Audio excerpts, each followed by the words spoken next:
Baik, Assalamualaikum warahmatullahi wabarakatuh. Selamat pagi teman-teman semuanya. Yang sama-sama kita hormati Bapak Suli Muhammad Daud Abdul Qadir, yang sama-sama kita ketahui juga tidak dapat bergabung pada Zoom kita pada pagi hari ini, dan teman-teman sekalian yang kami banggakan. Baiklah, di sini kami dari kelompok 6 ingin mempresentasikan materi kami yaitu tentang hukum Islam.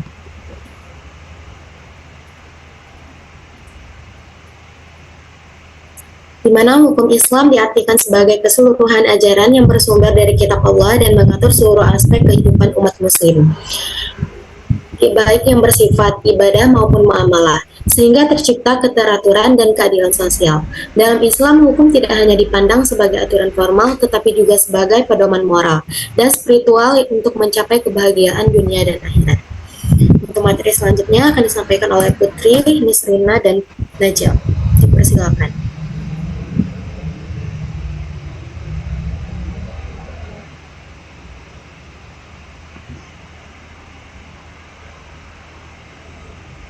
Baik, sementara itu seorang ulama yang hidup pada abad 20 yang berasal dari Aceh, Hasbi Asidiki, beliau mendefinisikan bahwa hukum Islam itu sebagai hasil upaya para ahli fikih atau fuqaha dalam menerapkan ajaran syariat sesuai dengan kebutuhan masyarakat. Jadi terlihat ya kalau dari definisi Hasbi Asidiki ini bahwa hukum Islam memiliki kedekatan makna dengan istilah fikih.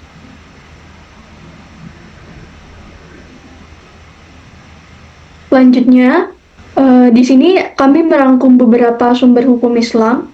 Yang pertama itu adalah Al-Quran, yaitu sumber hukum utama, yaitu wahyu Allah, sumber hukum tertinggi. Selanjutnya itu ada hadis atau sunnah, yaitu penjelas dan pelengkap Al-Quran. Selanjutnya ada ijma, kesepakatan para ulama atas suatu hukum. Lalu ada kias, analogi hukum terhadap kasus baru yang memiliki kesamaan dengan kasus sebelumnya. Selanjutnya ada ihtisan, memilih hukum yang lebih baik untuk kemaslahatan. Lalu adalah maslahah mursalah, menetapkan hukum berdasarkan kemanfaatan umum. Lalu ada urf atau adat, kebiasaan masyarakat yang tidak bertentangan dengan syariat yang dapat diterima oleh akal sehat.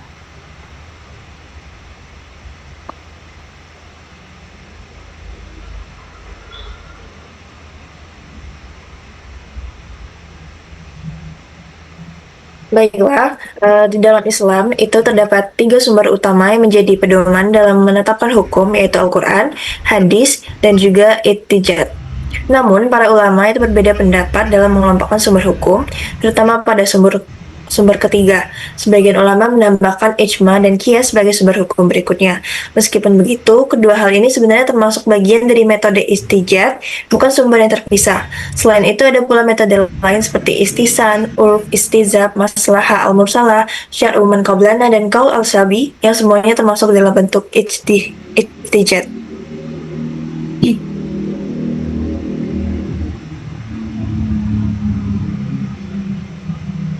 Baiklah, kita masuk ke sumber hukum pertama, yaitu Al-Quran. Al-Quran merupakan sumber utama dalam hukum Islam karena berisi prinsip-prinsip dasar seperti kaidah fundamental yang menjadi pedoman hidup umat muslim. Kitab suci ini adalah wahyu Allah Subhanahu wa Ta'ala yang disampaikan kepada Nabi Muhammad SAW melalui malaikat Jibril selama kurang lebih 22 tahun. Al-Quran itu menjadi landasan utama dalam menetapkan hukum karena setiap ajaran dan ketentuan di dalamnya bersumber langsung dari firman Allah.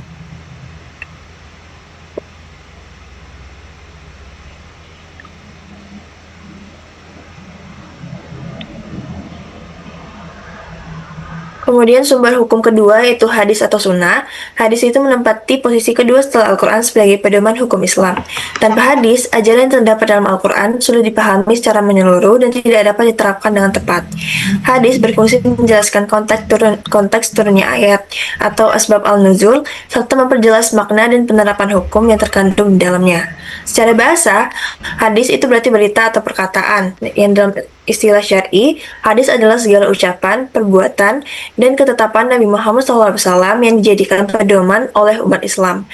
Hadis itu menggambarkan cara hidup Rasulullah, baik dalam ibadah maupun muamalah, sehingga menjadi contoh konkret penerapan syariat Islam. Selanjutnya yang ketiga yaitu ada Yang ketiga ada sumber ijtihad atau ra'yu. Ijtihad merupakan sumber hukum ketiga yang bersumber dari usaha dan pemikiran manusia untuk memahami serta menetapkan hukum Islam ketika tidak ditemukan secara langsung dalam Al-Quran atau hadis-hadis. Istilah ra'yu dalam bahasa Arab berarti pandangan atau pemikiran. Dalam konteks hukum Islam, ijtihad berarti penggunaan akal secara sungguh-sungguh untuk mencari solusi atas persoalan baru berdasarkan prinsip-prinsip syariat. Melalui ijtihad, para ulama merumuskan garis hukum yang dapat diterapkan sesuai konteks zaman dan kebutuhan masyarakat. Penglihatan atau ra'yu di sini bukan hanya secara fisik, tetapi lebih pada kemampuan berpikir dan memahami secara mendalam melalui akal, pengalaman, dan juga pertimbangan rasional. Baiklah, di sini kami menerima 3 pertanyaan. Silakan untuk yang bertanya.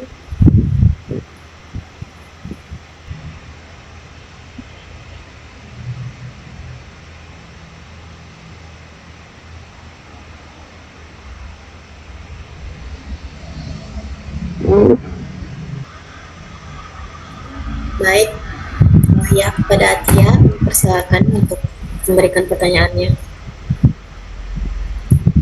Baik, terima kasih atas teman-teman yang sudah memberikan saya kesempatan untuk bertanya.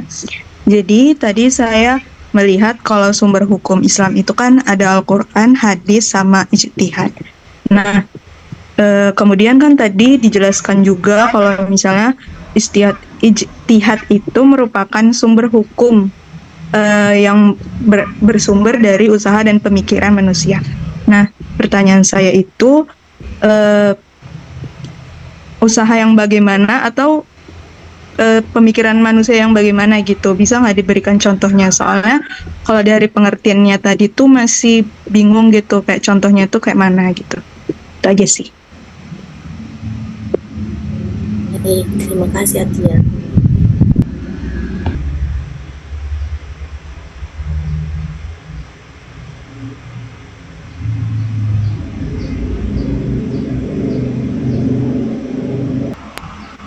Saya kepada Fitri Salwa.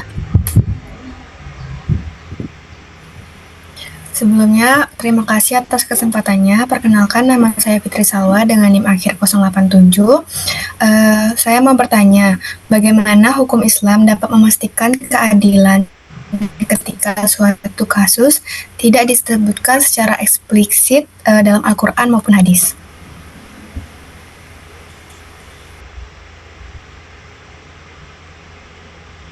Baik, terima kasih Fitri Salwa. Selanjutnya boleh untuk Pipit.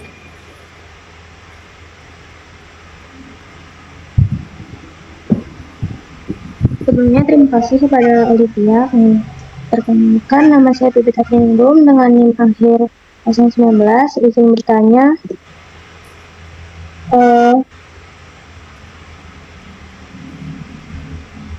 apa yang terjadi jika hukum hanya bersumber dari pemikiran manusia tanpa berpegangan pada Al-Quran dan hadis? Terima kasih Pipit. Untuk pertanyaan Atia, boleh bisa dijawab pada Nina yang menjawabnya. Baiklah, izin bertanya. Tadi kan Tia menanyakan bagaimana hukum ijtihad itu usahanya seperti apa dan contohnya seperti apa. Nah, jadi maksud dari ijtihad itu adalah usaha sungguh-sungguh menggunakan akal dan kemampuan berpikir untuk menemukan hukum atau solusi dalam agama Islam ketika tidak ada dalil yang menjelaskan secara langsung di Al-Quran atau hadis mengenai suatu permasalahan. Usaha-usahanya itu seperti apa? Seperti mencari dalil yang berkaitan, seperti mencari ayat Al-Quran dan hadis secara relevan terhadap masalah yang sedang kita hadapi, kemudian memahami makna ayat apakah umum, khusus, mutlak, terikat, dan sebagainya. Kemudian juga mengumpulkan informasi dari keadaan nyata dan juga menggunakan metode ilmiah dan logika. Nah, pemikiran-pemikiran yang digunakan itu seperti pemikiran kritis, analitis, rasional, dan konseptual. Contohnya seperti misalnya hukum memakai uang elektronik atau e-wallet. Nah, itu kan tidak ada di dalam Al-Quran atau hadis yang menyebutkan apakah itu haram, apakah itu halal. Jadi, para ulama itu tuh melakukan ijtihad, yaitu menyamakan kias dengan akad titipan atau pencatatan uang. dengan menilai manfaat dan mudarat dan memastikan tidak ada riba. Jadi istihad itu kita membuat hukum sendiri tanpa bergantung pada Al-Quran, tetapi menyamakannya dengan akad titipan atau pencatatan uang. Jadi hasil istihad itu e-wallet itu boleh selama tidak mengandung riba. Apakah sudah jelas, Tia? Jelas, terima kasih. Selanjutnya pertanyaan dari Salwa, bagaimana keadilan dapat diterapkan jika tidak disebutkan secara eksplisit dalam Al-Quran maupun hadis? Keadilan tetap dapat diterapkan dalam hukum Islam meskipun tidak disebutkan secara eksplisit dalam Al-Quran maupun hadis, yaitu melalui ijtihad yang sudah dijelaskan sebelumnya, yaitu penggunaan akal, prinsip syariat, dan metode usul fikih untuk menemukan hukum. Prinsip umum syariat yaitu menolak kerusakan dan mendatangkan kemaslahatan. Syariat bertujuan menjaga agama, jiwa, akal, keturunan, dan harta. Keadilan dianggap bagian dari tujuan syariat. Jadi, ketika tidak ada ayat atau hadis yang eksplisit, ulama menggunakan prinsip kemaslahatan untuk menentukan hukum yang paling adil. Yang kedua yaitu menggunakan kias atau analogi. Jika suatu kasus baru tidak disebutkan dalam nas ulama, melihat kasus serupa yang diatur dalam Al-Quran atau hadis, keadilan dapat diterapkan dengan menyamakan hukum jika lihat atau alasan hukumnya sama, dan juga memastikan hasilnya tidak menzalimi pihak manapun dan dapat diterima oleh akal sehat. Apakah dapat diterima, Fitri Salwa? Ya, terima kasih.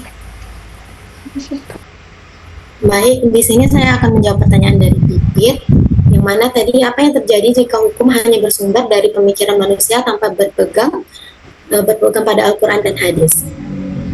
Baik, di sini jika hukum hanya bersumber dari pemikiran manusia tanpa berpegangan pada Al-Quran dan hadis, maka hukum menjadi tidak stabil dan mudah berubah. Karena akal manusia itu terbatas dan dipengaruhi kepentingan. Akibat muncul potensi ketidakadilan, kekacauan moral, serta perpecahan karena setiap orang tuh bisa membuat standar kebenarannya sendiri. Nah, tanpa pedoman wahyu, tujuan syariat tidak tercapai dan manusia bisa tersesat dalam menentukan benar atau salah. Nah, selain itu, jika hukum hanya berdasarkan pemikiran manusia, maka aturan yang dibuat itu bisa bertentangan dengan nilai-nilai agama, mudah dipengaruhi hawa nafsu, serta tidak memberikan kepastian dan ketenangan dalam hidup. Manusia juga tidak mampu mengetahui hikmah dan batasan tertentu tanpa petunjuk dari wahyu, sehingga keputusan yang dihasilkan itu bisa salah arah dan merugikan masyarakat. Apakah bisa diterima? Dikit. Baik, terima kasih. Demikianlah presentasi kami pada hari ini. Apabila terdapat kesalahan, kami mohon maaf. Kami tutup dengan wassalamualaikum warahmatullahi wabarakatuh. Waalaikumsalam warahmatullahi wabarakatuh. Terima kasih.